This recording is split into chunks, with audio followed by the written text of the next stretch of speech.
Hello and welcome to another episode of View from the Tilton Road, podcast for BCFC Media. I'm Kieran, your host for this episode. With me this week, Elliot, fresh from his attempt of hosting the last episode, and Dan as well, who unfortunately had to suffer Elliot's hosting on the last episode. Bit strong. But start as you mean to go on, I suppose. No, I mean, obviously, probably the most positive episode we've had in quite a while. As strangely, Blues have actually secured safety with 2 games to play. Elliot, just your thoughts on not just the game at the weekend, but the past couple of weeks, really.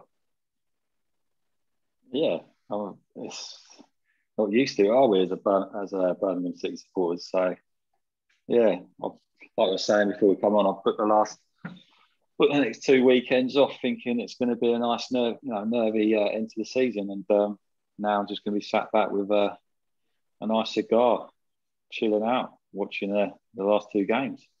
But yeah, I think we were saying before, Lee Bowyer, what an incredible job he's done, and I didn't see it coming. To be honest, I thought we were as good as gone before he came in, especially with the fixtures and stuff, and starting off with 4 of the top 6.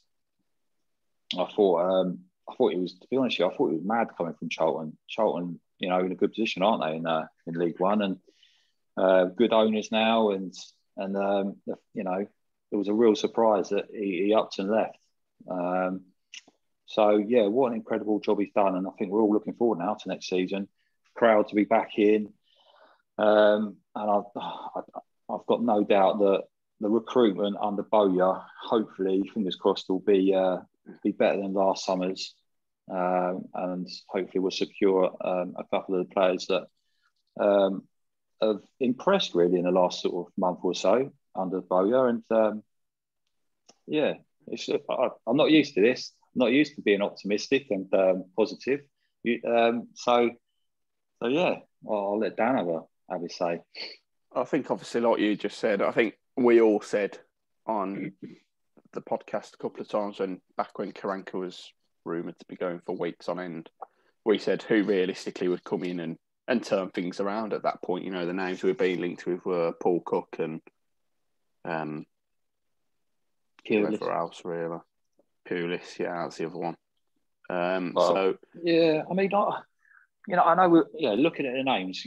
I mean, we all do the same thing, don't we? When we've got, we're looking for a new manager, I go on Sky Bet and I scroll down the names of the favourites and I think, Jesus Christ, that looks depressing. And then I'm kind of thinking, you know what? I thought at the time our best option was probably someone like Neil Harris, who had a dreadful time at Cardiff. Well, he started off well, and then it just ended pretty badly and went downhill. And I thought maybe a manager like that is just going to come in and tell it how it is, and knows the Championship, and get us playing a bit sort of like Millwall, really. Get stuck in, a bit better defensively, a bit more commitment. But yeah, for Lee Bowyer to walk out of his job and come straight to us and to do what he's done is unbelievable. I think a bar in the top 3 that are up there at the moment, and probably Barnsley's manager. I think he's a candidate for manager of the season with what he's done in such a short spell with the club where it was, and there was no confidence in that side. We were staring down a barrel, and he's got us looking at mid-table now. Well, I think realistically, you've got to think if we get through next weekend's game. In fact, where's the date next? Oh, so there you go. Is our next game Saturday the 1st? Yeah. So he's gone through all of April. He's got to be in with a shout for manager of the month. Yeah, sorry. Well, you take into consideration, the points he's picked up and the positions and the fixtures as well. Yeah, unbeaten in 6 now, a point at Brentford. Our only defeat under him so far away a now promoted Watford side who are very, very, very good. And even in that game, we had our chances. On another day, we could have walked away with something from that game. So I think he's done. But he's the thing that's impressed me the most is he said from the first interview, "We'll stay up. We'll be fine." And I think that has spilled into as translated into the players' performances as well from day one, because he was so confident as soon as he spoke that we had nothing to fear, when probably 95% of us at that point were resigned to the fact that we were League One bound. You thought, bloody hell, we've bought someone in who's just preparation for next year, effectively. You've saved yourself a job of finding someone to cover League One in the summer, haven't you? Rather than doing a stopgap with a Pulis for 10 games and then reconsidering. But all credit to him. I mean, Dan, what did you think? What are your thoughts after yesterday's result? Well, you just think, like, from where we were 8 games ago, not a single one of us would have said it will be fine with 2 games to spare. In reality, we should have near enough been there after Wednesday night, really, without the points snatched away from us in the last few minutes. But it's unbelievable. I was looking at the fixtures, even when he walked in.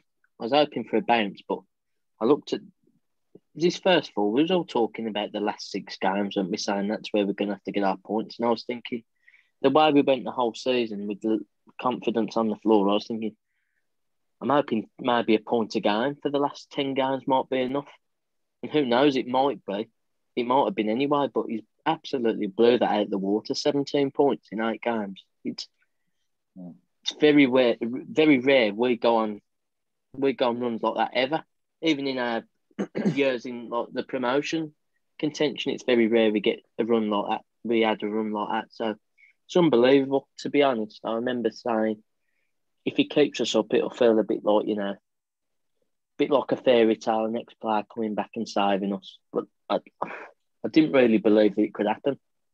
But what he's done is unbelievable. And it leaves us all looking forward to next season, I think, especially when we can get down there and see him in person. And I know from what he said yesterday, he's absolutely buzzing and he can't wait to be back. Yeah, before we move on, but I was going to say, he's come into this club and we were the worst home side in the league by a margin, behind Wickham. We're still the second lowest goal scorers in the league, considering we've picked up, 17 points since he's come in. It's absolutely phenomenal where we find ourselves now in the table. We were odds on to go down. There's no doubt about it, and I really think it's some achievement this season. I think it's up there with what the manager's done at Barnsley, and probably what Farke's done at Norwich with the football they're playing. I mean, you could argue what Watford have done as well, but they've got a fantastic squad. Same with Bournemouth, but yeah, it's some achievement. Well, I mean, to put it into context, realistically, when he took over, we were 3 points ahead of Rotherham and they had 4 games in hand. Looking at the table, as it stands right now, we're 13 points ahead of them and they've got 2 games in hand. So, I mean, look, we don't need to compare ourselves to Rotherham anymore because the fact of the matter is we are mathematically safe. It doesn't matter what Rotherham do with their games in hand. Obviously, that was the one worry that we all had in previous weeks, was Rotherham had these games left to play. How would they picked up the points? We're looking over our shoulder. We've managed to put not only daylight between us in previous weeks, but also other teams as well. But like Dan says, the first 4 games, everyone thought were a write-off. You wouldn't have been surprised. Under Karanka, we'd have probably lost all 4 of them. Reading, Swansea, Watford and Brentford. You'd have been happy to take, 1 or 2 points from them 4 games.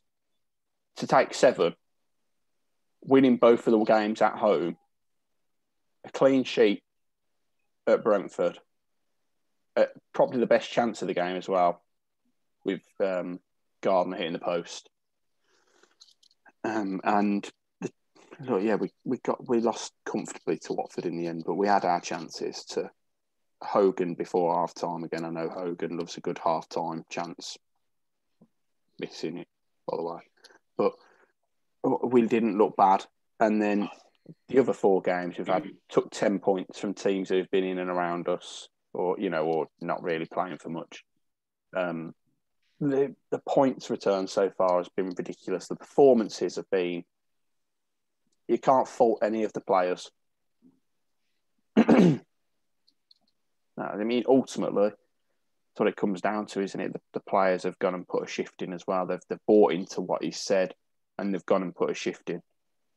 Yeah. If I was to be negative at all, which I don't want to be, it's where was the passion under Karanka, regardless of whether or not you agreed with his messages, where were this 100% effort is the least you expect from the players. But they really have took everything on board that he said, and look, credit where it's due. I've been critical of the players, Harley Dean, for example. Yeah, haven't we all? I mean, yeah. we've all been critical. You know, we go back probably about a month ago now, and I said on here that I didn't think Roberts was even a championship level defender, and look at him now. He's probably up for a candidate for player of the season now with some of the performances. Yeah, he's unbelievable, and I think it was just a case of the fact that under Karanka, confidence was just on the floor. They didn't want to play for him anymore. They didn't agree with his systems, his methods. They just they didn't want to play for him anymore, and you can see it now. You can see it now. I mean, Pedersen looked at a completely different player now. He looks really solid when he plays in that back three. We've seen the emergence of Seddon in the side now. Bringing that width.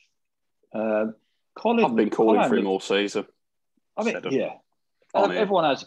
I mean, don't get me wrong. I thought it was a good idea for the kid to go on loan and get some experience. It's no good him sitting on the bench at Birmingham, and that's what he'd have done with Karanka. But we all want to see him in the side. We all want to see him playing football. He's a good player, and he'll be a good player for us next season. And I hope he sticks about. I hope we get his contract sorted out. But yeah, the whole defence just looks like it's got confidence now. And Harley Dean's performances, and I know what he's smirking for. And I know you're one of his biggest critics, but Harley Dean has been unbelievable. I am one of his biggest critics, and I say, look, do I still think? Look, I don't know what you put it down to. As Bowyer had a word in his ear, as he says, look, was it simply the fact he didn't want to play for Karanka? I don't know, but credit where it's due to Harley Dean, because he really has turned the season around. Roberts especially, them two as a centre-back pairing now, all of a sudden look like a good centre-back, good, solid centre-back pairing. Would you have said that even at the start of even under Monk, you wouldn't have thought you'd say stuff like that? But credit where it's due to both of them. It's not one without the other, is it? You've got Roberts fucking putting, well, as Dan said, bend it like Beckham. All of a sudden we look dangerous from throw-ins as well, which is surprising because we take about bloody 5,000 a season and do absolutely nothing with them until now. But every single one of those players that we've criticised, myself and the rest of us, even those who aren't on the show tonight, Jamie and Cal, they all deserve massive pat on the back at the end of this season for the fact they've managed to turn this around with Lee Bowyer as well. I mean, what more can we say than that, really? I don't know what we're going to do with ourselves on the final day, knowing we're safe. Are we all still doing the like what we do normally on the last away day? Are we all still getting dressed up and everything, or? We're going to get dressed up, and I think we'll record an episode all dressed up in our final day fancy dress. Not about Dan dressing up at the weekend, to be honest. So not 100% sure. Dan showed us earlier he was dressed up as a school kid for the show, hasn't he, tonight? No, bottoms, they weren't school trousers. But I mean, yeah, absolutely. I mean, We'll have to find another way to disappoint ourselves on the final day now, won't we? I don't know how. Yeah. I mean, yeah, I'm quite. Don't get me wrong. We were saying it before when we like, you know, I'm happy that we're safe, but that there is a little bit of excitement, isn't there? When it's not, it's dreadful at the same time, but there's that excitement when there's something still like, you know, on the line, but there's nothing on the line now. It's completely done, and yeah, we can just look forward to next season now. As you say, the stupid thing is we spend all season saying we don't want it to go to the final day. We don't trust ourselves on the final day, you know. And yet, in recent seasons, the two games that stand out for me are Bolton away and Fulham at home under Monk. And I think the Fulham one especially, I know, Bolton, the Cadiz header is going to be the game that gets remembered and replayed, and that goal specifically and the celebrations forever and deservedly so. But when you put into context that Fulham result, Fulham pushing for automatic promotion, Fulham are on a 19-20 game unbeaten run. I think it was half a season. I think it was 23 games unbeaten. There you go then. And we went and comfortably beat them in the end as well. 3 goals. Yeah. You know, and the sun was shining. It was a nice day. Lovely day to go and beat Fulham. For the 3-0 or 3-1. 3-1. Yeah, because I remember Robbo was doing all that. Like Paul Robinson was giving all the big one to the fans, and they scored to make it 2-1. Yeah. So, you know, that's them games are what you look back on and you say they were the games that I enjoyed the most. Even though when you think about them, you think you spent the whole 90 minutes feeling sick, thinking this just ain't going to be our day. But to be honest, we do lack that now of the big game thing. But I'd take this all day long especially because how many we've had to survive. You know, even in the good form we are in, if it went to the last day, the last day luck that we have has got to run out at some point. So I'm just glad that we haven't even pushed it to that level, because we've circled the drain too many times now. Yeah, eventually all the flowing with relegation comes back to bite you on the arse, doesn't it? It always will do. And I think when you look back at the season we've had and the results we've picked, the results we've thrown away, really. Wickham at home, losing to Luton at home, 2 draws effectively. We've dropped that many points and winning positions this year. I think we're first or second for that in the league. We've went 1-0 up so many times and not won. It's been ridiculous this season. You think how much of a shit show this season was under Karanka, and yet by the end of this season you can look back and say it was the first season in a couple of years where it's actually mathematically safe before the last day of the season. If we win the next 2, it looks like we've had a good season overall, even though it's not been anywhere near that at all. You can finish a couple of points. I mean, can we still finish a point or 2 off Stoke or a point or 2 above Stoke, one or the other? And yet, not once have you heard any grumblings about Stoke, really. They've not been near nor there. No grumblings about O'Neill or anything like that. So you think that we could be on a par with those. And you think the amount of money that Stoke have pumped into that side in the last season or 2 as well. It's a start, isn't it? Especially for Bowyer, it's a start, and it gives him a good platform to build on for next season now. Gives him a good idea already of the players he's got, the fight that's in them when push comes to shove. Bring it on next season. Until a couple of weeks in, I'm left to eat my own words, and we've sat Lee Bowyer and we've got Ian Holloway, and don't say that. We're trying to play dong ball for the 6th season in a row. I hope mentioning that name, I just hope that he'd be departing soon as well in the summer, because definitely need someone above Bowyer that's going to support him and not hinder the job that he's going to try and do for us next season. Because I do think under Bowyer we could really next season. I'm not saying like top 6, but yeah, we could get ourselves into the top half of the league. There's always a few teams that can jump up and have a good season out of nowhere, isn't there? So Barnsley. Yeah, Barnsley. No one thought Reading. And look, Reading, I haven't quite made it, but no one thought Reading would be there. Reading were favourites to go down at the start of this season. Barnsley, technically, you take away the points deduction, you look at the table as what it is. Barnsley finished 22nd if it wasn't for Wigan's points deduction. Yeah, definitely. They would have gone down last season. And, you touch on Reading and, they have spent a few quid to get where they are. And I know they've suffered with Jow being out injured for a couple of games in sort of recently. They've had to rely on that player. He's not a very good striker, is he? That George Puskas, that's the one.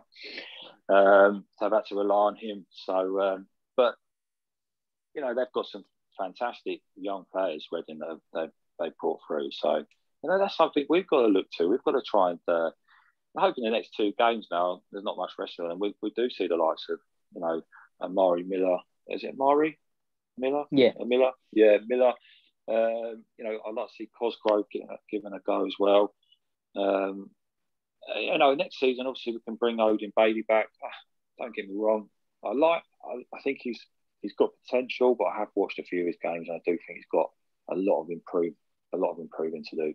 But I'd like to see him given a chance with the squad next season. I think we've got to be more. What's the word? We've got to be more intelligent with our recruitment in the summer. We can't just be spending money here and there. We've got to start bringing some of our own players through now. I think Odin Bailey's the one that stands out, isn't it? You think. He's been in and around the first team. He scored that winning goal against Middlesbrough last season, and I think it is a case as if you can get him to concentrate on his game 100% of the time. I think sometimes I watch him for Forest Green every now and then. You just kind of think he just drifts in and out of games. He's not always focused. He's just when you see him when he's on it. And, he picks up the right positions. He makes runs in behind the striker. He's not afraid to pick the ball up and run at a defender. He's got a decent eye for a pass, albeit, they're playing in League Two. Will it work in the Championship? In not every game. But I think if you can get him to be 100% focused, you've got a good player on your hands there, especially in the coming seasons. And I think you've got to, like you say, we've got to nurture these players now. We've got to give them some time. Rather than ship them out on loan, give them the time, give them a chance, keep them in and around the team and keep them involved. That's what Reading have done. And you look at the players, like you say, the players they brought through now. They're exceptional, though. Some of the players, that Elise looks an absolutely exceptional player, and Ajaria as well. Another great, John Swift as well, who's been out injured for them. But anyway, this is not a Reading podcast, but yeah, so I waste our time with those. But we're comparing ourselves to that sort of side in and around the playoffs. That's what we want. Every side of the Championship aspires to be. We want to be up there challenging. And don't get me wrong. We're not deluded. The sides that come down next season are going to be the sides challenging again at the top, the automatic spots. You're going to see Sheffield United up there. You're going to see West Brom up there. But we've got to be challenging 6th place. Like Dan says, we've got to get ourselves in the top half of the division. And then last sort of handful of games thinking, right, we could get ourselves up. We could get ourselves in the mix. You never know where you can end up, though, do you? That's the thing. That's the beauty of it. You never know. Yeah. You just take it one game at a time. This isn't us saying that we are going to finish top 6, by the way, is it? No, I mean, that's just a worst case scenario. Yeah. Or it's not even us saying that we've got a chance, because let's be honest, there are things in the squad that we need to improve. Even in these great 8 games that we've had under Bowyer, we haven't scored enough out that would mean over a season we could compete up there. But a few signings, and for me, the Championship's always the same. I feel like there's about 4 or 5 teams that are all at the start of the season going, let's just stay up. The rest are all looking at the same thing, and it's blast, because you never know where you can finish in the Championship. I think if you've got us in the Championship, I think it's always, as long as you're not, unless you're a Wickham or a Rotherham. I think ideally, every manager goes into the season thinking set the bar high. We can challenge the top 6. I think every single manager goes into it with that mindset. I don't think it's wrong of them to do that either, because every single side in the Championship, apart from your usual teams who battle at the bottom, who unfortunately is us, which shouldn't be. Every single team has the odd player. Has a good couple of players in their starting 11 that can make a difference. For us, it's Sanchez, Bella, Halilovic. And these players can be the ones that catapult you up a league. It's as simple as that. So who knows what next season brings? I'll make my prediction around this time next year. This year, I'm saying we're going to finish a comfortable 15th. I don't know if that's possible. I think it is. Yeah, I think we could jump up maybe one or two more spots. Yeah, get above. Who's above us? Blackburn. Oh, there you go. Yeah, Blackburn are in 15th. We're 1 point off them, and we've still got to play them. Yeah. So there you go. 15th place is ours. Yeah, exactly. 15th place last day. Blackburn away. Yeah, the battle for 15th. It's not over yet. Yeah. There'll be fans outside that stadium. I'm glad I booked work. Yeah, the Villa fans will be out wearing their Blackburn shirts again. Well, they've been quiet, haven't they, the last few weeks, especially on social media, haven't they? So it tells you that we're doing something right and we're actually playing well for a change. But yeah, I like the story you told me about Gabby on TalkSport. Well, you know for a fact that the likes of Gabby Bonahor and Lee Hendry, amongst many others, sort of, I don't want to say high profile because they're not high profile anymore, are they? He was on Harry's Heroes, Lee Hendry. Yeah, that's because he needed the money. Exactly. But yeah, they would have been out in force, giving it large if we'd have gone down. We did the same when they went down. Well, that's part of rivalry, isn't it? But yeah. But yeah, moving on. We don't want to talk about them, but shall we talk about the European Super League? Yeah, move on to that. The one thing that we've all been dying to talk about, obviously wondering why we weren't invited, first of all. Disgrace. Considering, obviously, we're already a shoo-in for the Championship title next season. But, yeah, obviously, we know at this time that it's not going ahead at this time. The clubs have bottled it already after a couple of days, but it's just an embarrassing idea by the rich for the rich.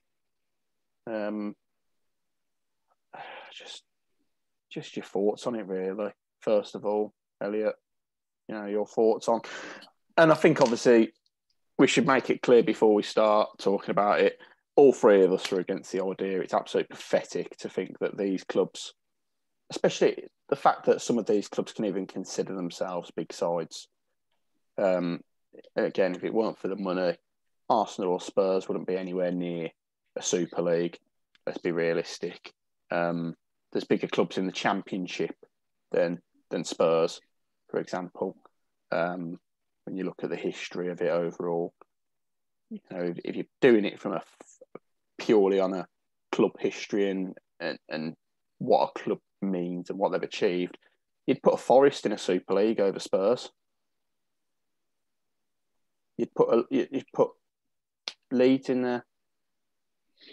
You'd put. Well, I mean, you hate to say it, you'd put Villa in there, wouldn't you? Over Spurs all day. Yeah, you'd put Villa in there over Spurs. You'd put fucking Blackburn have won a Premier League title. So, I think you've answered your own question there, haven't you? It's not about previous success. It's about how much these clubs generate in terms of money, and it's all about commercialism, and ultimately the 6 clubs that were put themselves forward and sign these contracts to go into the Super League, they generate the most money in this country. And if we're honest, they drive football now. They are in the driving seat, and without them, the Premier League doesn't generate anywhere near as much money as it does. And yeah, let's go back to 1992, like we were saying before. 1992, Premier League decided to, the top league decided to break away and create the Premier League, and then Sky pumped in all the money, and since then it's just escalated, and it was always going to go this way, and it still probably will. I'm convinced of it that there will be a European Super League. They've just got to, they've got to go back to the drawing board now, which they will, by the sound of it, and they'll come back with another proposal. But ultimately, the Premier League have invited in these billionaires into the game, and to them, all it is just money. And unfortunately, what we've seen with this pandemic and with nobody being in the ground is that these 6 sides can easily continue to operate without supporters in the ground, because it ultimately comes down to the commercial value of supporters worldwide, and that is, unfortunately, that is now, those people are more important than the people that go to the grounds week in, week out to the turnstile. They're more interested in the millions of people that subscribe and watch their teams worldwide. So this is what it is now for those 6 clubs. 1 or 2 sold their souls a while back, Chelsea, Man City. I feel for their supporters, because they're no more than a commercial brand / tourist attraction now. And this is it now. This is what football is now. So, personally, I'd have quite liked them to have gone. Get rid of them. I know it would have been at the detriment of the rest of us, but I'm pretty sure we would have carried on. And, and I think we probably would have been better for it, because, ultimately, these clubs are only interested in one thing.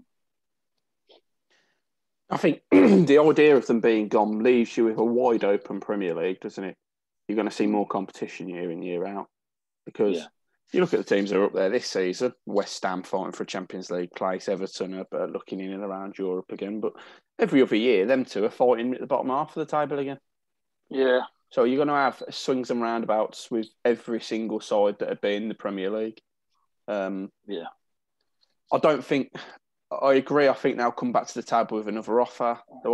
Like I said before we came on air, I feel these people who are in these clubs, Ed Woodward's resigned because he wasn't for the idea of the Super League, apparently. The Glazers are still there. Apart from Ed Woodward, none of them have lost their jobs. None of them even look like going. And if they're open to one option where it makes them a lot of money, they're going to be open to others as well. And eventually they will find an idea and they will stick to it. Because once they've survived the first lot of stick they've got, these protests now, next time they come to the table with something, they'll go, oh, we've been here before, I can deal with this. Ultimately, they're going to find a way out. You'll never get these clubs propose an idea to UEFA and UEFA agree to it, because, look, even if they came to the table and said, all right, and okay, Super League, 2 teams are guaranteed it based on past 10 years experience and or money or whatever, and 2 teams can qualify through the league in first and second. But then UEFA will go, well, we want the top 2 teams for the Champions League. They're never going to come to an agreement on who can qualify for what tournament. So this Super League is always going to be a breakaway league. So eventually, if and when it does happen, the big clubs are gone. They won't be part of our leagues.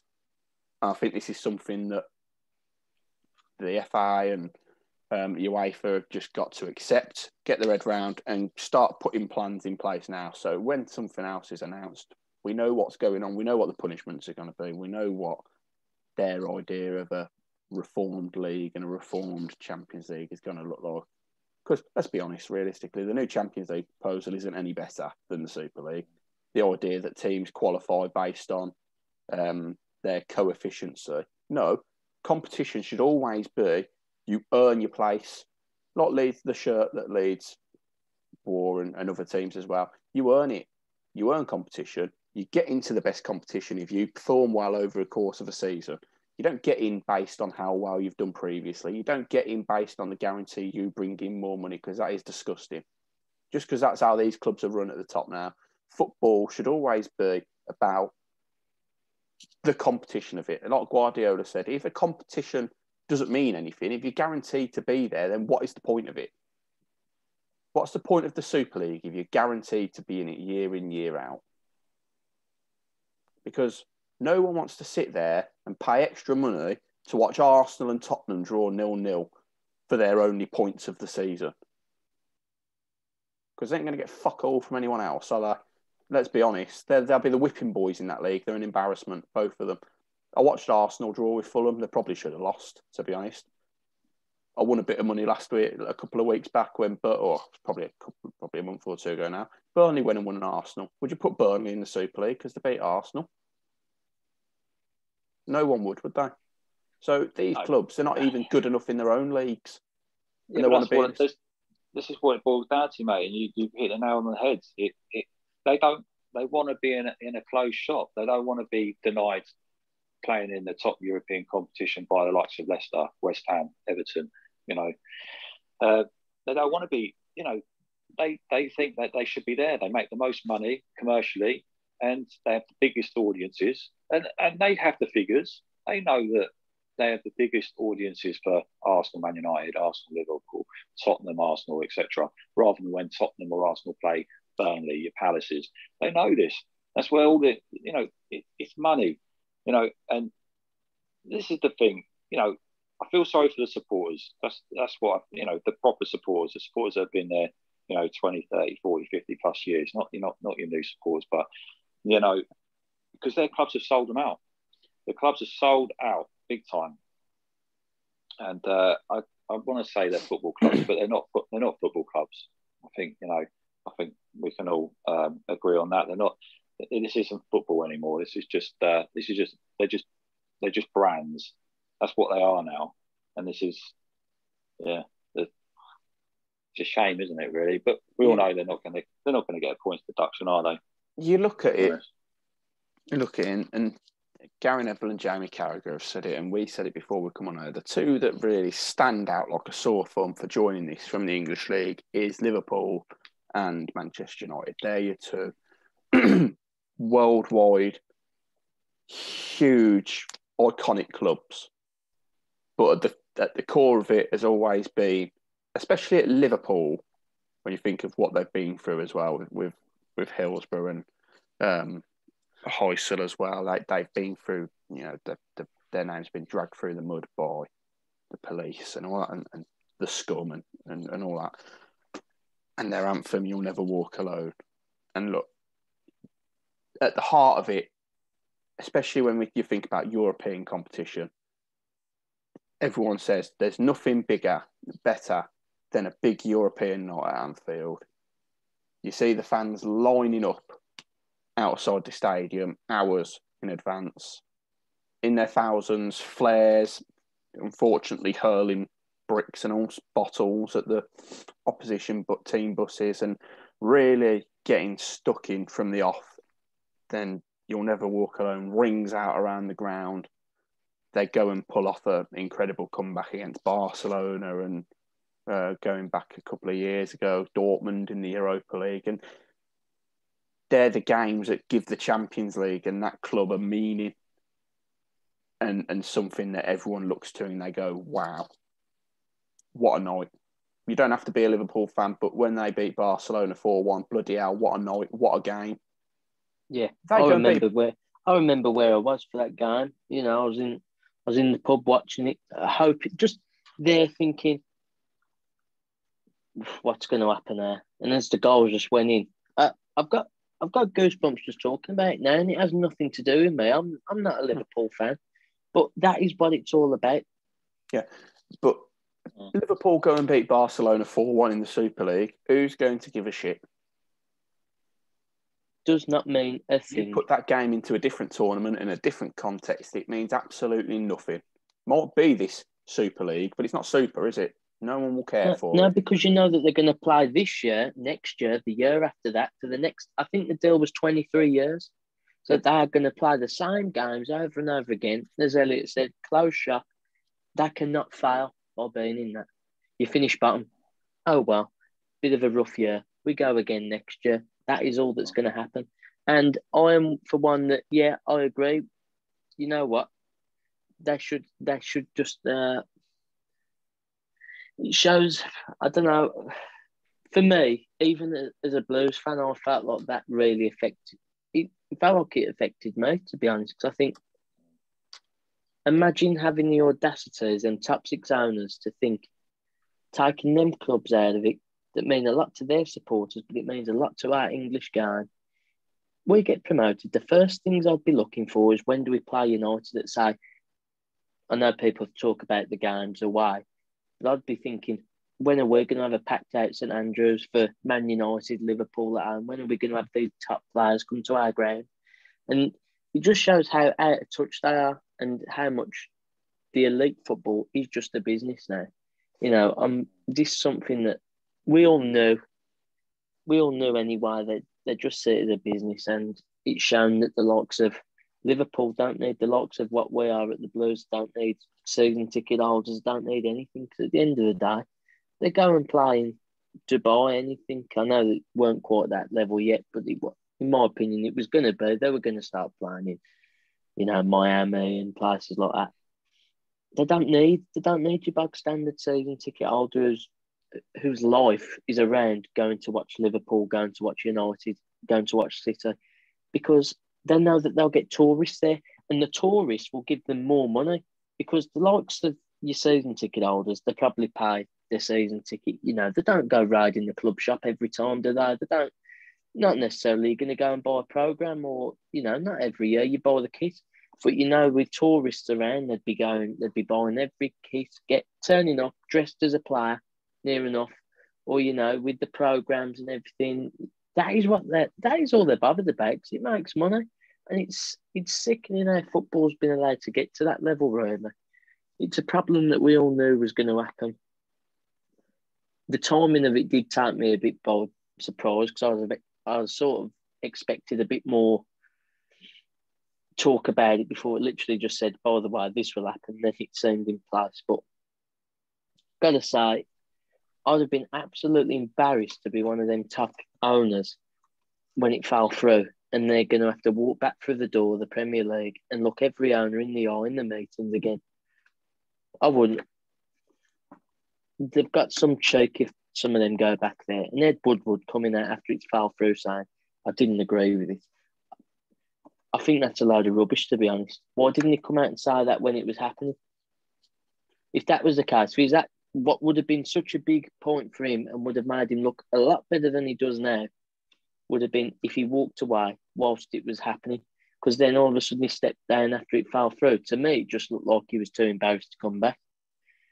But, you know, he's managed to turn it round on saying he disagreed with it. I think that's a load of rubbish. There is not a single owner out there in the top six that disagreed with that. And I know I'm going on a long rant, but it's something that's really annoyed me. And I also don't believe the other owners in the Premier League. Oh, it's shameful.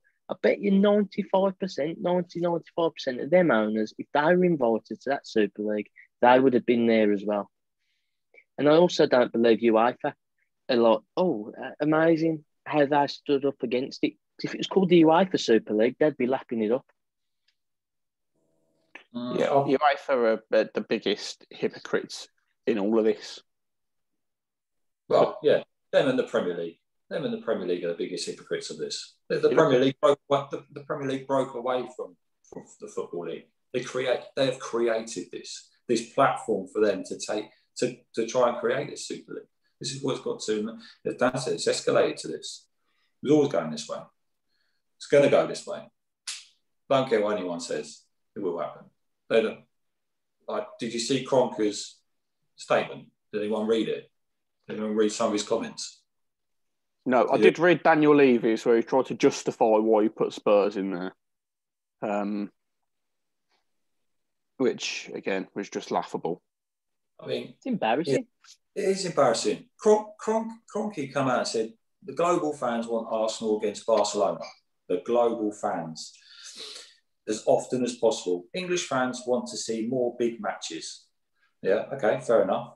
But you also still want your cold nights in Stoke. That is a dreadful statement. It's basically saying, we want to give you the best brand, but unfortunately you like going to Stoke, so there's nothing we can do about it at the moment.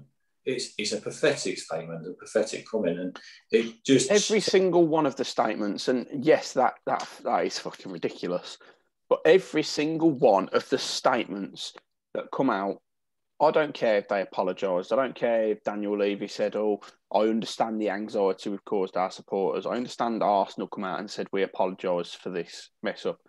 Every single one of them statements was an embarrassment, purely because it meant nothing. The apology meant nothing. The fact they understood the fans' upset meant nothing, because realistically, they only said sorry because of the outrage it caused. They didn't give a shit. They still think it was a good idea. They backed out because they couldn't be asked to handle the grief, not because they were sorry. They're talking about it now. They're talking about it now. They're in talks to go, how can we make this more appealing to the fans? Because they won't give up on this. This will, as we've said, this will happen at some point. And I think it's absolutely disgraceful. As you said, Stan Kroenke saying you also want the Knights in Stoke. It's not that necessarily fans just want that. They want it to be the way it's always been. This is English culture, where the weak can beat the strong, where, you can turn up. You look at the FA Cup. How many times has an underdog turned up? Even recently, like Wigan winning the FA Cup, us winning the Carabao Cup, Bradford getting to the final, Wigan beating Man City about 2-3 years ago when they were in League One, and it was against Pep Guardiola's Man City. That's what it's all about in this culture, and you take it out. What are you left with? What are you left with? I can't find it staggering that these owners think that was a good idea. It just shows that all they're thinking about is the money. They didn't even consult the players and the managers, because even the players were against it. Yeah. It is absolutely criminal, and they should not be allowed. They should not be allowed to own these clubs. Yeah, you've hit the nail on the head as well, right? They don't understand the culture here. They don't understand the sport. They don't understand that you can grow up supporting your local sides from Division 3 or the old Division 3 or League 2, non-league, and you can follow them and support them all the way up to the Premier League. If they want to get there and they want to do it, they can do it. Look at the Bournemouths, for example. And they want to take that away. They want to create a closed shop. They basically want to create American sport. That's what it is. They want to create American sports. Franchise sports, exactly. They probably want to have halftime entertainment. They want to have a Super Bowl type European match, that kind of thing. That's probably what they've had in their head, the whole time. Two divisions of 10 division, 10 sides in 2 divisions, or whatever they wanted, and the top 2 face off against each other, or however they wanted to play it out. It'll be like New York, Miami, somewhere like that, and it'll be hosted by like Pitbull or something like that. That's all they want. They don't care about us. They don't care about us wanting to go down to the game, whether you support Liverpool, Man United, any of the top 6 teams, or whether you just support a team that wants to be in the division to play against them. They do not care one bit. And like seeing John Henry, Liverpool's owner, coming out doing a statement, looks like he's got a gun pointing towards his head. I thought it was shameful. Just put out your statement, put your head in the sand, because that's where it's been for the last how many years they've been planning this. It's been in the sand because never in a million years would fans accept this. It might appease the global fans because they're not there. They think, yeah, great, see Liverpool play Real Madrid twice a year. But as we spoke about earlier, Liverpool against Barcelona at Anfield, Man United win the Champions League, Chelsea. You can't take away that, what happened there. You've got to earn the right. And the fact that they want to just lock out all of the teams, because teams like, West Ham, Leicester, Everton are on a bit of a resurgence, they want to take that away from them teams. What does that leave I was about to say that all these clubs' greatest nights have been in Europe, and then I remembered that some of the clubs involved are Man City and Tottenham. So maybe not. But for the most part, you've literally just hit the nail on the head. We've already spoken about Liverpool and Barcelona that come back, and Liverpool have had plenty of them. Let's be realistic. And so have United, like you say, that turnaround against Bayern. Chelsea winning it at the Allianz against Bayern from 1-0 down to go nick it on penalties. Arsenal, they never won it, but they've run to the final. 2005, whatever it was. Beaten by the better Barcelona side on the night. But these are, and you look at it, that competition, the UEFA Champions League, the best competition in football. At a club level, obviously. Every single player, when they start out, aspires to play in the Champions League. That is the pinnacle. Harry Kane wants to leave Spurs because they can't guarantee him Champions League football or a trophy, as proved today. But these clubs, these players, they want to play in the Champions League. This Super League means nothing to them. It's not even. It's just a fantasy still at the minute. Yeah, they've got a piece of paper that says it's going to go ahead, but it's still a fantasy. It means nothing. The Champions League is the pinnacle of European sport. You can't turn around to a player and tell them that you're not going to play Real Madrid or Barcelona, but don't worry about it because you'll get to play Fiorentina. The reason why the Champions League's so good is because the jeopardy of being knocked out. Yeah, you got to earn your stripes in that trophy, in that tournament. Listen, they don't want the Champions League, mate. They don't want the Champions League. They don't want to be playing the champions of Romania, the champions of Czech Republic, champions of Poland. They don't want to be playing those sides. They just want to be playing the big sides week in, week out. They don't want to leave the Premier League. They want to play the Super League midweek, and then they want to put their reserves out in the Premier League every week because they don't need to qualify for Europe. They don't need to qualify at the table. They're already in the Super League. That's the main league for them. And the Premier League is just where they put their reserves out to get the Premier League effectively to them becomes their reserve league, doesn't it? Your under 23s league. Yeah.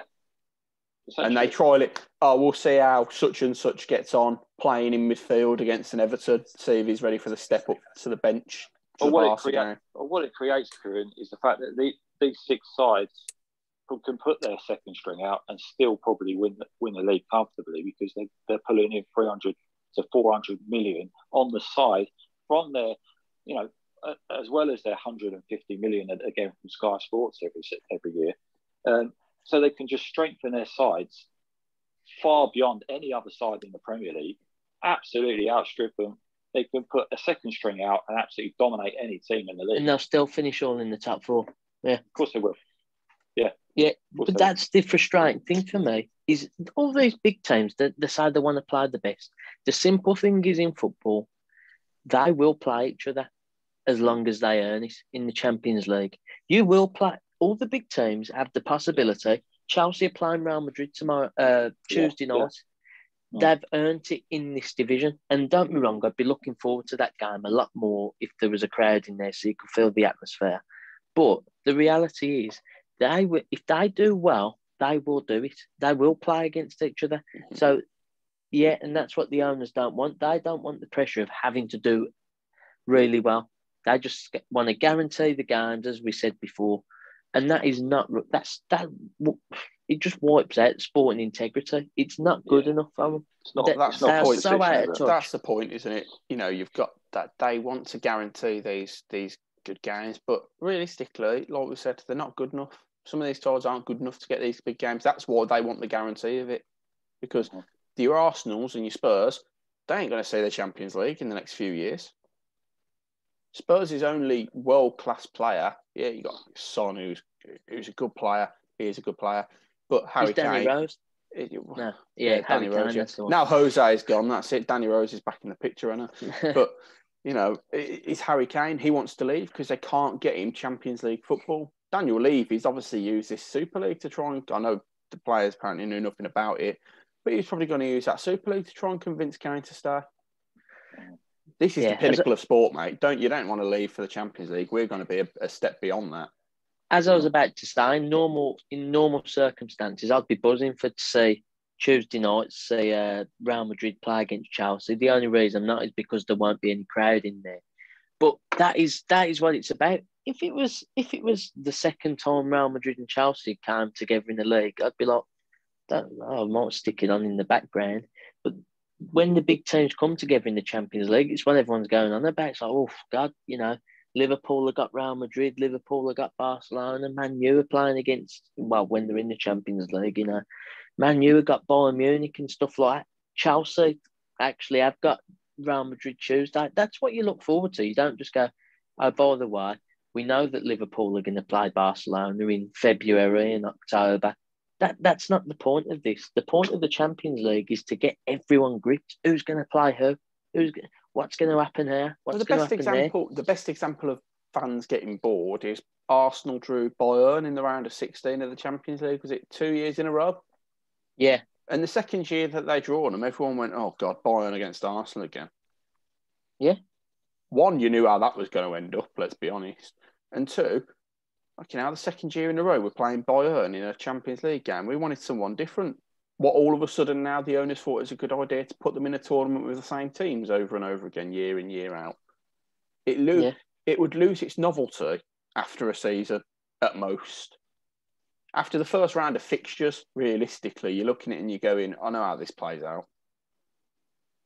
Well, yeah, because even after a bit, the Champions League, you sort of start thinking, yeah, well, they're going to play them. And it does lose its... But putting it in the Super League will not, because you know what all the Super League will lead to is once you realise after about 5-6 games, we're already a distance off first. How many dead rubber games are there going to be in that Super League?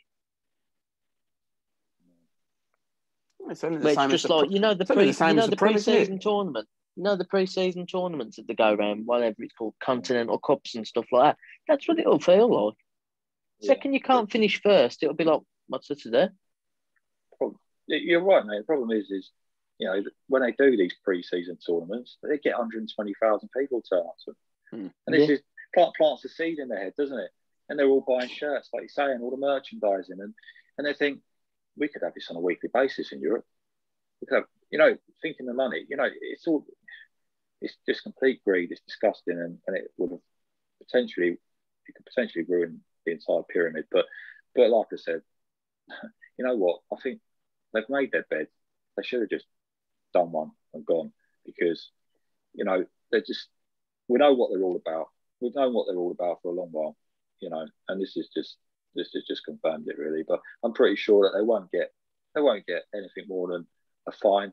They won't get a points deduction because the Premier League don't want to upset them. So they're driving and what to fine to them.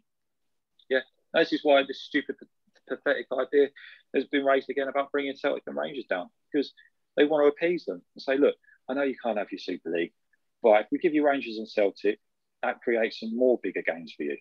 What do Man City care about playing Celtic? Oh, the winners from that are Celtic and Rangers. Yeah. Well, yeah, it is, but at the same time, Celtic and Rangers, you go back a while when they were, in their heyday, and they were big sides.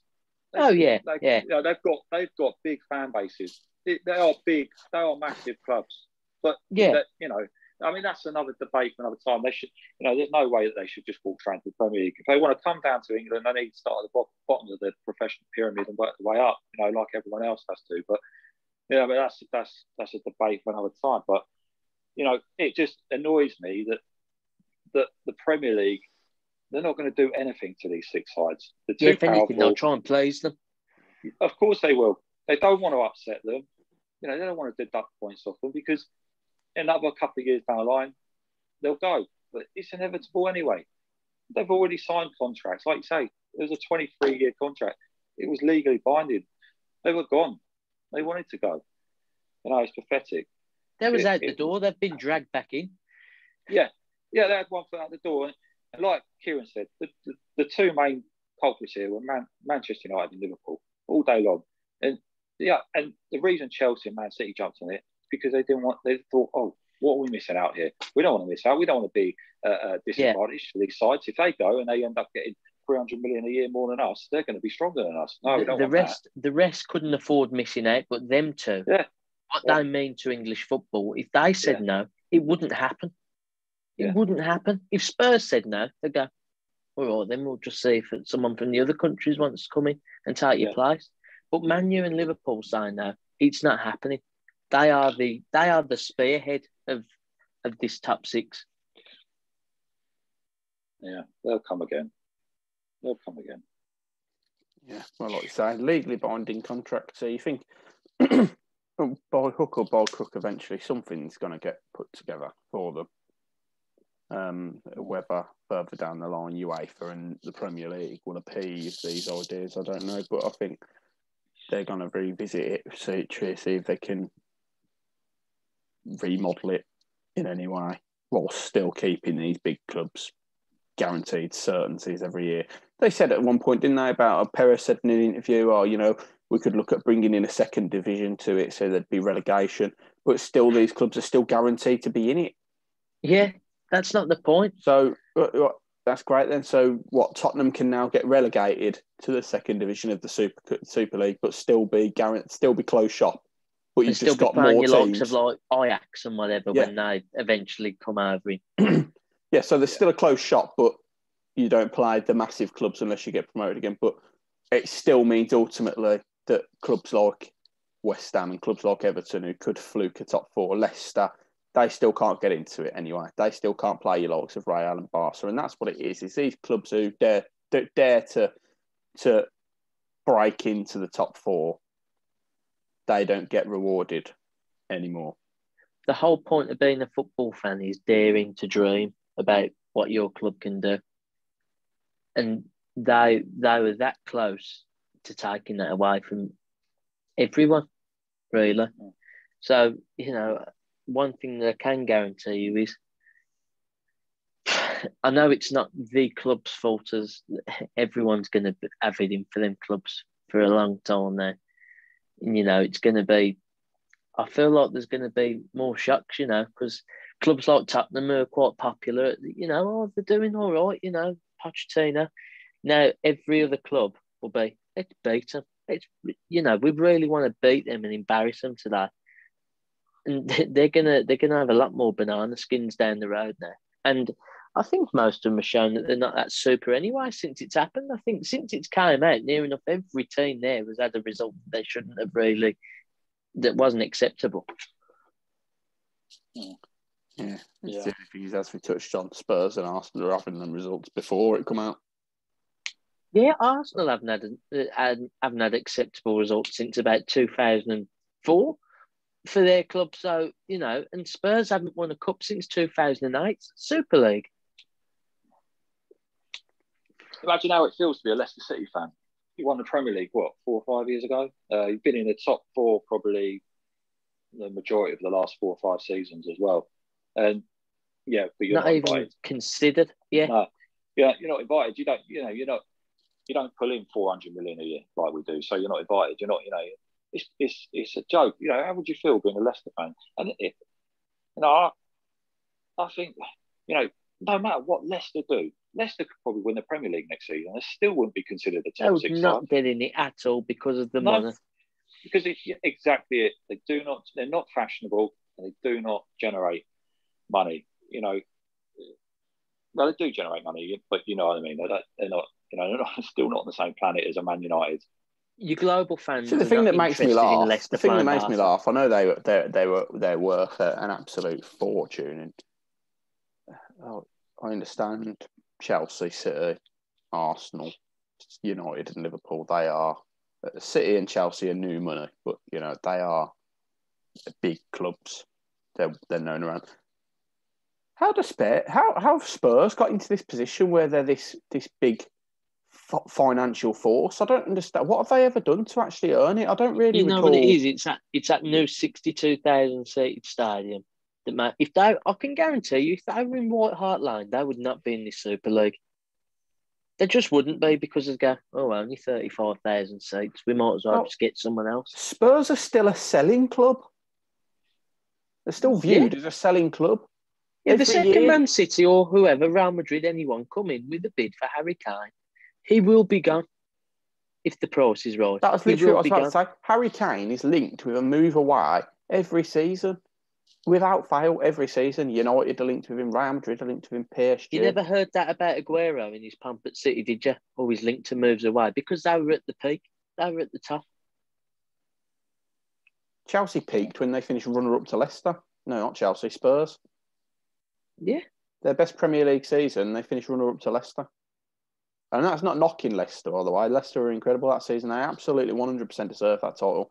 If you can go from relegation certainties to 2 defeats out of 38 in the Premier League season, you cannot take that away from them. But Spurs you're should not be knocking embarrassed. Leicester. You're not knocking Leicester, but you're not really knocking Spurs as a club. You're just asking the question, why are they... we're not here taking the mick out of them. We are genuinely wondering, what have they done to be considered a European powerhouse? They've had one Champions League final. It's the infrastructure. It's the stadium. If they were in what, I can That's all it is. guarantee you now, White Hart Lane would not have got Spurs into the Super League. It just would not have done it. The fact that they've got that big stadium, and don't get me wrong, fair play to them, it looks unbelievable. Probably one of the best stadiums in the world now. But that is literally all it is. And Spurs, in my eyes, they are a big club, but they're not an elite club. So They're no bigger than an Everton or a well, exactly. I think Everton was part of the group that organised the breakaway into the Premier League, because at the time they were just one of them clubs that maybe they still weren't amazing, but they had the history behind them. Tottenham are just, I'll give them it, they're a fashionable club at the minute, but nothing that makes them super or elite. And let's be honest, if Spurs weren't in it, we'd all be saying, what do Arsenal do? I know we have sort of said it, but the only reason we're not going in on Arsenal is because Spurs are there. And Arsenal, to be honest, I knew they'd always be in it because they are...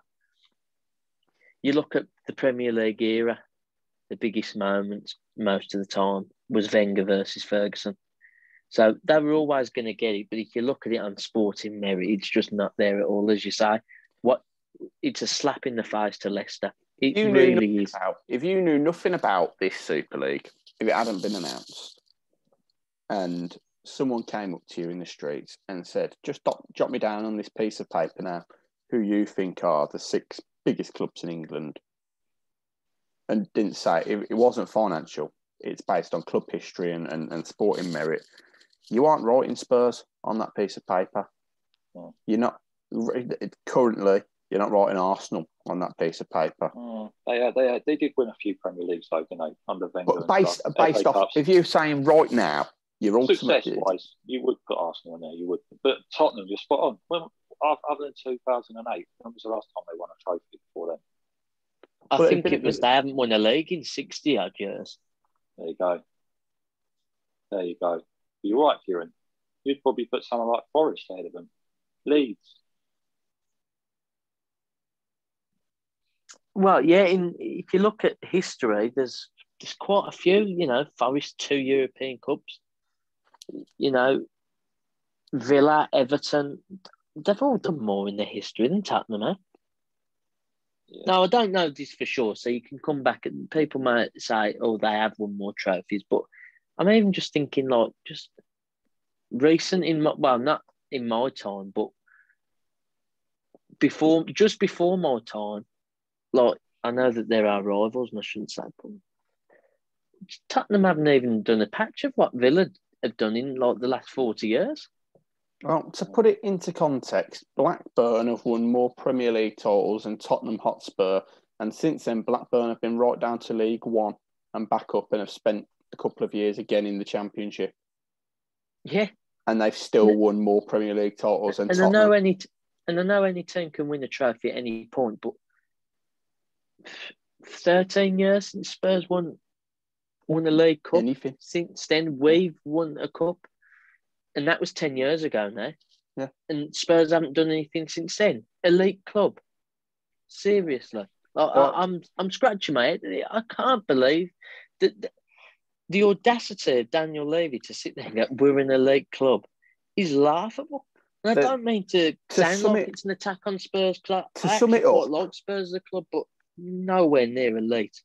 To sum it up, with 5 or 6 games left of the season, when Leicester won the league, mathematically, at one point, there was only Leicester or Spurs who could have won that title with like I know what you're going to say.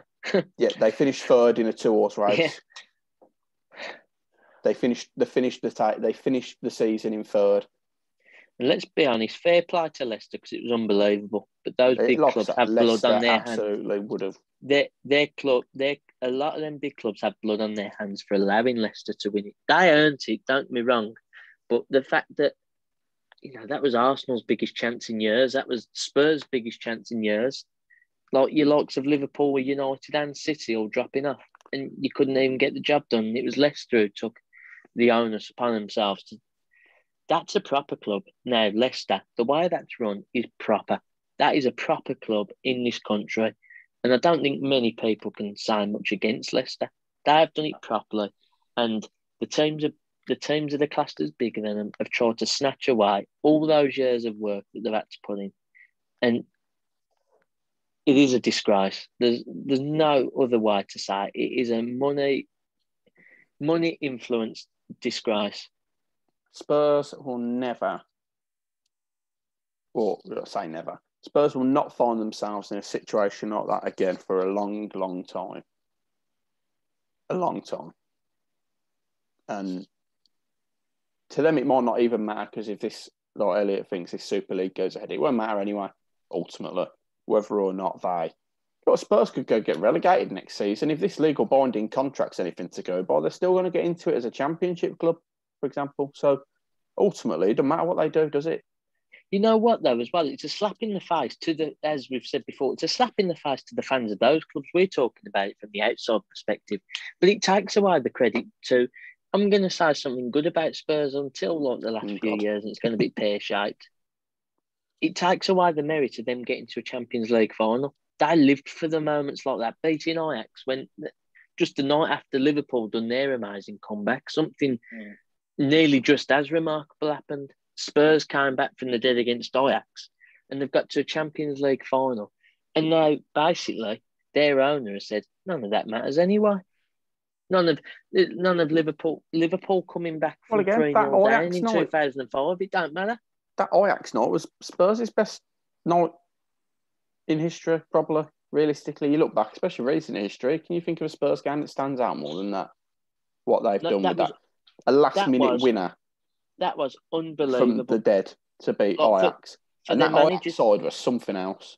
The manager was in tears, wasn't he? Pochettino was in tears on the pitch.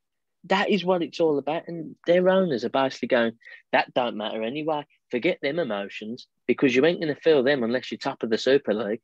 So scrap that. You might as well just sit there like that for the rest of the season because if you're not first, it doesn't matter. It takes away Liverpool coming 3-0 down against that, from 3-0 down against AC Milan. But then they had the cheek to go, the Champions Leagues will count as Super Leagues. So the Super League hasn't happened yet. And Real Madrid have already won more than 10. And Liverpool have won 6. And AC Milan have won 7. And it hasn't even started. The other thing then is you think about it, if you want teams, you want to close shop. Right? You've got to carry over these trophies. Do it on merit. Do it on what you want to do it on coefficiency. But so how good have you been in Europe in previous history? Again, you're not going to see Spurs or Arsenal in there. No, it'd be Forest. Would it be Forest and Villa? Would it? Forest to get in there. Villa would get in there ahead of Spurs and Arsenal. You know. But again, like you say, ultimately none of it matters. Again, look, I know at the minute it's been cancelled. Like, I'm adamant that one way or another something's going to happen, whether it's this Super League or a That's not the end. That's a so long for now, isn't it? That is. Yeah, like you say, they've just kicked the can down the road of it. We'll come back again once things have stopped getting heated, basically. But you are going to end up with a civil war in football because eventually they're going to come back to the table. Something else is going to come out about a league they've designed that's keeping the rich again, and it's a closed shop for football, and they're going to make it a franchise sport. And again, you're going to have this. We're just going to keep going round in circles with it, and there's going to come a time when they don't back down because they'll just say, "Right, look, this idea has been simmering for long enough now. We need to get on with it." I know the owners don't have to deal with the flack anyway because they're not. Most of them aren't there. Oh, gone are the days of. I know that West Ham fans aren't their biggest fans, but it really is the end of the days of the likes of David Golden that's sitting in the stands, Dave Whelan at Wigan sitting in the stands, feeling every kick and kicking every ball, heading every header, feeling the pulse of every goal. They're just somewhere at the way, just going, "Oh, we've won this weekend. We've won again. We've won again." They couldn't care less. They couldn't care less about the club, about the fans, as long as they're making money. That is all that matters to them, and that is why elite football is probably dead. And I can see why FC United and Manchester and things like that form, because at least then that is football. That's what football's about. Working class people. Yeah, I agree, mate. Do you see? I mean, if you look at how much Manchester United are worth now, I think what are they worth? 4 billion, something stupid. So if the ownership was to change and new owners were to come in, they need £4 billion to buy the football club. So you can only imagine the sort of owners that they are going to attract. Again, people are only interested in one thing: commercialism and money. Let's be honest. Majority of these owners would have sold up after a couple of years in the Super League. Yeah. They don't need the stress build the club's financial value by, franchising them, and they'll end up selling them for like 10 billion, won't they? Setting up their own streaming services for the games and all that sort of stuff, and then you sell them on in a couple of years when you've lined your pockets at that point. You make £400 million a year from the Super League. You probably times that by 2 with your merchandise and all that sort of stuff. You've lined your pockets. You come for. Yeah, you're a multi-billionaire. There's another club that would have been in this if events had turned out differently. If that takeover happened, Newcastle would have been in the Super League. Because that's all it is. They haven't done anything recently to get in there at all, have they? Even in their pomp of recent times, and I say recent time, talking about the Premier League era, they were just challengers. Weren't they? They were just the entertainers. But they've not done it on merit, but you can guarantee if that multi-million and billionaires, is it Qatar? Was it where they're from? Is it Qatar? In the South, Qatar and Saudi Arabia, wasn't it? They would have been in that Super League all day long, and that shows what it's all about. Yeah, I know the government are talking about trying to bring some legislation in, and I think the government do need to get involved now because it's getting to the point where it's getting ridiculous now at the top of the game, and it's just and this is the problem. Here's another problem. If you want the clubs to be owned 50% by the fans, for example, like a lot of German clubs, you've got to generate £2 billion, £2 billion to buy out 50% of Man United from their supporters. I know they've got a lot of supporters, but £2 billion. And the hardcore ones that would take place, that would do it, not your ones just, the ones that just say that they're a United fan just because it's fashionable to. The ones that live and breathe Man United, they're the ones that have to pay. It's like, say, if we became 50% owners of Blues, we'd have to, let's be honest, we're a working class city. Yeah, but what's 50% of Blues? Probably only going to be about $1 million. Pot noodle. Yeah, but then again, with our owners, with the debt that they are, I think you've got one in the cupboard. With the debt that they've spent on the club, that they've spent, and they're calling it debt because they want their money back that they've spent. How can they expect fans to generate that money? Yeah, it is impossible. I think this situation should have been stopped a long time ago before it even got to the point where Man U was worth £4 billion. Seen a report today saying that Liverpool's owners have reportedly turned down £3 billion for the club. And you're thinking, so if it did become 50%, where on earth are the fans finding the money? Because the owners would still have to accept it. Yeah, and this is. You'd imagine it wouldn't get accepted out of spite, will it? Exactly. So, to be honest, I think it's a non-starter. They're trying to force the owners out.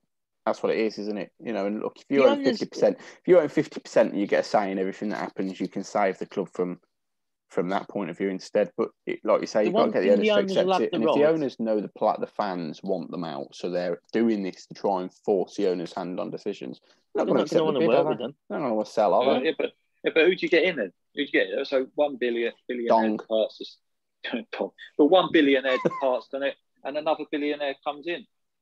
And then the billionaires, because there's no billionaires. They're ruthless. They're only interested in money. So you get rid of one American owner, and you bring in what? This is the thing. Look at Chelsea. You don't replace any of them with people who have a genuine connection with the club. You don't, because no one who's connected with these clubs have the fucking money to buy the clubs. Otherwise, they'd have done it years ago if they really cared for that club. The first thing we'd do if we had £5 billion in our pockets is we'd go and spend 50 quid on the Blues, wouldn't we, and own the Blues.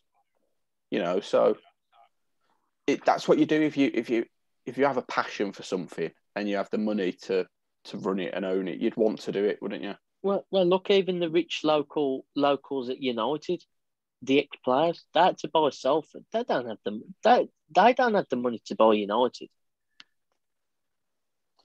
No one that actually gives a shit about these clubs. We think the one who's worth probably the most money is probably David Beckham. Yeah. And he's only a 40 or 50% owner of Inter Miami, because the sheer amount of money that it takes. They're not even worth probably a bloody fifth of what, or 10th of what United are worth. They're as ex-players and pundits and owners and whatever, and especially David Beckham, because I think some people actually now growing up probably don't even realise he was a footballer because of how famous he's just a celebrity.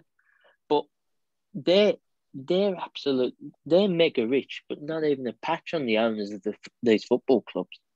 And as you said about ruthlessness, the businessmen, look at Chelsea, to show no loyalty. I know it's worked for them, they've won loads of cups. How many managers have they just went, yeah, you won us the cup this year, last year, but you haven't done it this year. You're gone. There is no loyalty. You look at Frank Lampard this season. It was literally, to be fair, I mean, everyone was sort of expecting to get sacked, but looking back on it, it was only his first real blip. And straight away, through the first season legend out the door. Yeah, it went through the first season with a transfer embargo, and they'd just sold his best player. Second season, they've gave him a lot of money to spend, admittedly. And don't give these players time.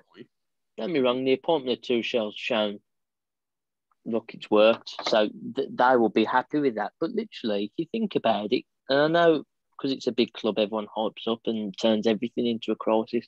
It was literally his first bad blip as Chelsea manager, because literally about a month or two before that, they were top of the Premier League. The second he had a blip, he was gone. And that shows how ruthless they are, because it is all about being at the top and all about the money. And I also feel like this Super League's been going, it has been in the plans for ages, because otherwise, do you think Arsenal would have been more ruthless and they would have spent more money?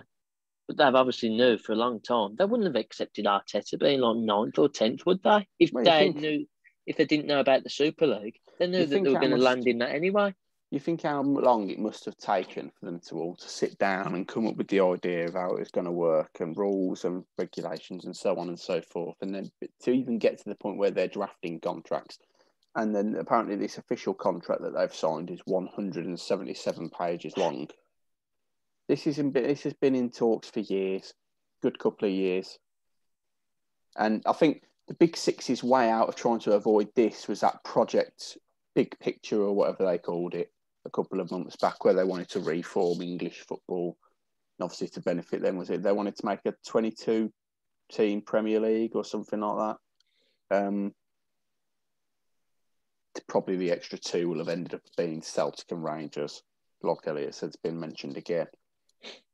Look, they were using that as an excuse. Look, this is one or the other, effectively. And they didn't say that, but to them, that's what it was. It's one or the other. We signed this or we signed that.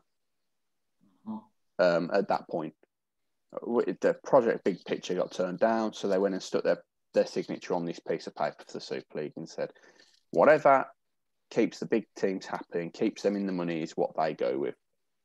They threw their toys out the pram when their idea for the reform went wrong. That's all it comes down to ultimately.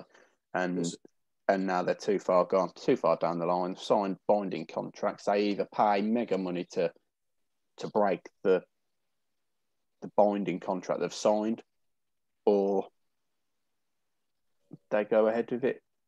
Realistically, they break the contract, you're paying too big amounts of money, because you'd imagine if they get a fine from UEFA or wherever it might be, and then have to pay money to get out of this contract as well. Clubs like that, don't get me wrong, they can pay it. They won't want to. The whole reason they join this is because they want to make money, not lose it. They won't want to pay to get out of the contract. So ultimately, where does it go from here now? It's not going to stop, is it? Perez is still saying it's going to go ahead. Perez is still adamant it happens. So, and he's the one who's heading it up. He's not going to take it lying down that they want to leave. He's not going to accept it. Oh, right, that's fine, lads, you go. We'll have Benfica and Porto instead. That's not going to generate the same money for him. He was basically attacking like young fans then, wasn't he? Perez saying, 16 to 24-year-old fans, they don't want to watch 90 minutes. Have you asked them? Because you certainly didn't ask the fans about anything else. I'm in that bracket of 16 to 24, and that is one of the things that I can't wait to get back to, watching my team play for 90 minutes. I couldn't think of anything worse in football to get it dropped down to 60 minutes or whatever, just because apparently I'm in the age bracket where my attention span's too short for 90 minutes. I just don't understand where he's getting it from, because if it was too long for us to enjoy, we wouldn't have ever watched it anyway. I'll tell you the games that are difficult to watch for 90 minutes. Liverpool, Man United. And Liverpool, Chelsea, Liverpool, Arsenal. They're always 0-0. 0-0, guaranteed. You can put money on it week in, week Both out. Both teams not wanting to lose. Profit. That's all it is. Whereas the games I enjoyed the most, was it last week, the week before? Man City 1, Leeds 2, things like that, stuff that you wouldn't have, that probably destroyed every accumulator in the country.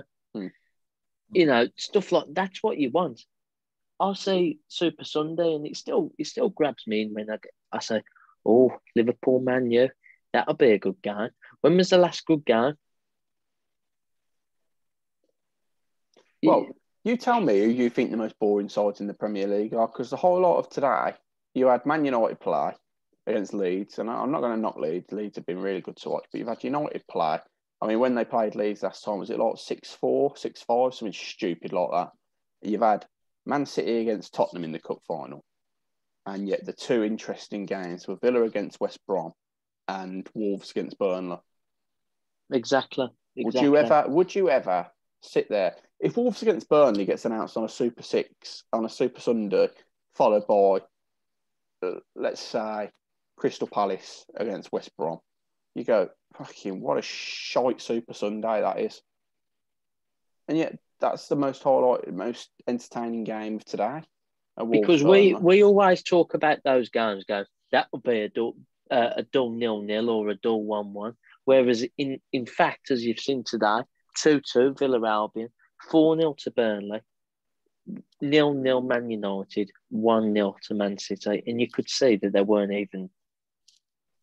they only scored one, as we said. I think we said probably before we were recording, they only scored one because Spurs didn't score.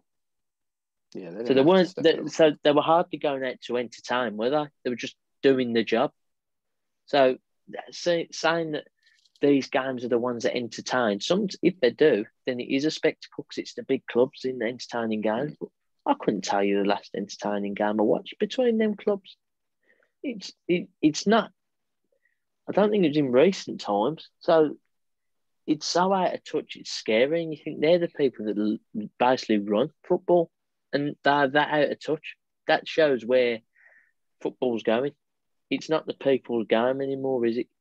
No, it's not. It's not what we fell in love with, is it? Football. It's not what it was, and it's never going to go back to that. And the cheek of him not to invite us after what Lee Bowyer's done, I can only assume that Dong's managed to balls this up as well. Yeah. I'm surprised he hasn't put some stupid meme on bloody Twitter yet. Oh, no, he's deleted it, Oh, God, yeah, of course. I thought there was less stupidity on the timeline than there was the day before. Then again, Blues are winning, so... Yeah, it was a toss-up for him of either to take Karanka out of his header or delete the account, so he couldn't do the first one, so he just deleted it altogether. Yeah, he's just sat at home now, like that bloody Wolverine meme, isn't he? Stroking a picture of him and Karanka and crying. Idiot. Ah, well, never mind. Well, I suppose we'll call it a day there. Well, yeah, well, nearly is the end. It literally is the end of the day, isn't it? Yeah, but we'll sit down again next week. We look towards the end of the season. Massive game, shorter than this massive one. 2 games coming up. yeah, real crunch ones. You know, battle to finish 15th. 15th, yeah. Look, while it's still available, we're going to go for it, haven't we? Yeah. One step closer to not getting in the Super League, but anyway. Yeah, I'll call it there. Yeah. Obviously, if you're watching on YouTube, you enjoyed Dan's rants today. Subscribe to the channel. Give us a follow on the social media channels at BCFC Media as well. And until then, we'll speak to you next week.